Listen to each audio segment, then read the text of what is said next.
नमस्कार प्यारे बच्चों। आज हम पढ़ेंगे गद्य खंड का 5वां पाठ एक कहानी है भी, और इसकी लेखिका है मन्नू भंडारी। मन्नू भंडारी ने अपने बचपन की यादों को संजोया कि किस प्रकार पिता की आर्थिक स्थिति खराब हो गई और उनका गुस्से के कारण लेखिका के अंदर भी हीन भावना को जन्म हो गया। शुरुआत है अजमेर की से है। लेखिका का जन्म हुआ तो मध्य प्रदेश के भानपुरा गांव में था, लेकिन उन्हें जो याद है वो स्थान है अजमेर और वहाँ ब्रह्मपुरी मोहल्ले, क्योंकि इसी में पली बड़ी और बड़ी हुई। पिता की बिगड़ती आर्थिक स्थिति। किसी आर्थिक झटके के कारण पिता इंदौर छोड़कर अजमेर आ गए थे। उन्होंने अंग्रेजी हिंदी कोश के अधूरे काम को पूरा किया, परंतु उसे यश तो मिला पर पैसा नहीं मिला। आर्थिक स्थिति खराब होती चली गई और इस आर्थिक परेशानी के कारण उनके जो अच्छे गुण थे उनका निचोड़ना शुरू हो गया था। नवाबी आदतें थी उनके अंदर, अधूरी इच्छाएं थी और महत्वहीन होते जाने से उनका क्रोध बढ़ता ही जाता। लेखिका के व्यक्तित्व पर पिता का प्रभाव।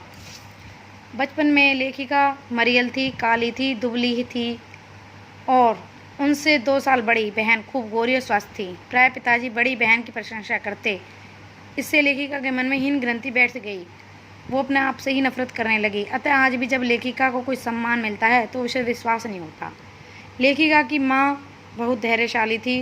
वे पति की हर जाति और बच्चों की हर इच्छा को अपना भाग्य समझकर स्वीकार कर लेती थी। उन्होंने जिंदगी भर त्याग किया, परंतु वह त्याग लेखिका का आदर्श नहीं बन पाया, क्योंकि वो नारी को के इस प्रकार त्याग को पसंद नहीं करती थी।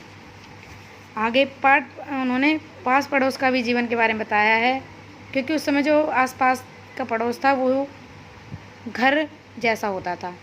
अपने से 2 साल बड़ी बहन सुशीला के साथ बचपन के सारे खेल खेलती थी और भाइयों के साथ भी गुल्ली डंडा, पतंग उड़ाना आदि भी करती थी, परंतु उनकी सीमा का अपना दायरा था।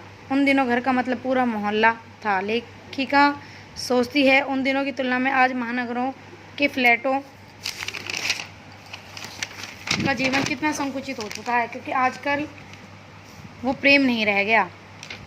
लेखिका की भी कहानियों के पात्र इसी मोहल्ले के हैं और लेखिका जो भी कहानियाँ लिखती वो आसपास के माहौल को देखकर लिखती थी। यहाँ तक कि दा साहब भी मौका मिलते ही महाभोज नामक उपन्यास भी यहीं से लिया गया है। राजनीतिक चर्चाओं का अनुभव। सन 1944 में लेखिका की बड़ी बहन सुशीला का विवाह हो गया। 2 बड़े भाई भी पढ़ने के लिए बाहर चले गए थे। तब पिता ने उस पर ध्यान देना शुरू किया। पिताजी को यह पसंद नहीं था कि उसे रसोई में कुशल बनाया जाए, क्योंकि रसोई घर को उनके पिता भटियार खाना कहते थे। वे उसे राजनीतिक बहसों में शामिल करते। उनके घर आए दिन राजनीतिक पार्टियां के जमावड़े होते, कभी कांग्रेस, कभी सोशलिस्ट पार्टी, कभी कम्युनिस्ट पार्टी, तो कभी RAS के लोग आते थे। पिताजी चाहते थे कि वह देश में हो रहे आंदोलनों के बारे में जानें और लेखिका का इन चर्चाओं से बड़ा अनुभव प्राप्त हुआ लेखिका को, और उसका देश के प्रति थोड़ा थोड़ा प्रेम जागृत होने लगा। अब वो शीला अग्रवाल जो उनकी प्राध्यापिका थी उनके संपर्क में आई। 10वीं के बाद लेखिका को बहसें सुनने और किताबें पढ़ने की आदत लग गई। 1945 में उन्होंने कॉलेज में प्रवेश किया। वहाँ उनका संपर्क हिंदी की प्राध्यापिका श्रीमती शीला अग्रवाल से हुआ। शीला अग्रवाल ने उन्हें चुनी हुई किताबें पढ़ने को दी, जैसे शरद जी की, प्रेमचंद जी की, जयनेन्द्र की, आगे की, यशपाल की, भगवती चरण वर्मा आदि की किताबें पढ़ने को दी। इन उपन्यासों पर बहसें होने लगी और इससे शीला अग्रवाल के इस प्रयास से लेखिका के मन में देश के और साहित्य के प्रति प्रेम जागने लगा। फिर स्वतंत्रता आंदोलन में सहभागिता। 1946-47 के दिन थे और सब चारों ओर प्रभात फेरियां, जुलूस, जलसे, हड़तालें हो रही थी। हर युवा वर्ग इस माहौल में शामिल था। लेखिका भी सड़कों पर घूम घूम कर नारे लगाती थी, हड़तालें करवाती, सारी वर्जनाएं तोड़ डाली। तब पिताजी से टक्कर लेने का सिलसिला शुरू हो गया। विवाह के मामले में भी विरोध चलता रहा, क्योंकि इन्होंने पिता की मर्जी के खिलाफ राजेंद्र यादव से शादी की थी। पिताजी के विरोध का दूसरा किस्सा। दरअसल पिताजी को अपनी प्रतिष्ठा पर बहुत घमंड था। उन दिनों आज़ाद हिंद फौज के मुकदमे के कारण देश भर में हड़तालें चल रही थी। शाम के समय छात्रों का समूह चौराहा पर इकट्ठा होता, खूब भाषणबाजी होती। लेखिका ने भी जो शीला द्वारा लिखा भाषण वो दिया देती थी। पिता के एक एक दकियानुसी मित्र ने आकर भी मन्नू की शिकायत की कि वो क्या करती है, आंदोलन में भाग लेती है। इस कारण लेखिका का घर से बाहर निकलना बंद हो गया था।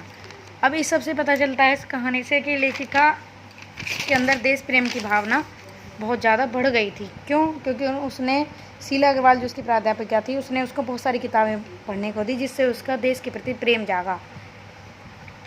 अब देखिए प्रश्न देखिए।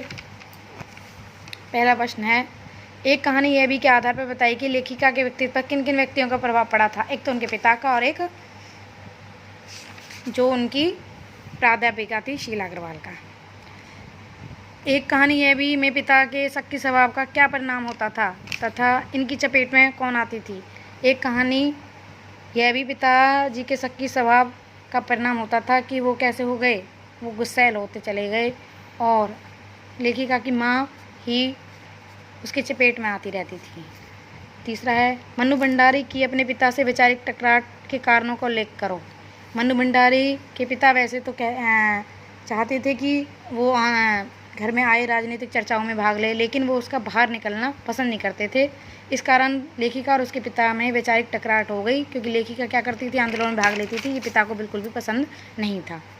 चौथा है, लेखिका मन्नू भंडारी के आरंभिक कहानियों के पात्र कहाँ से आ सजे हैं।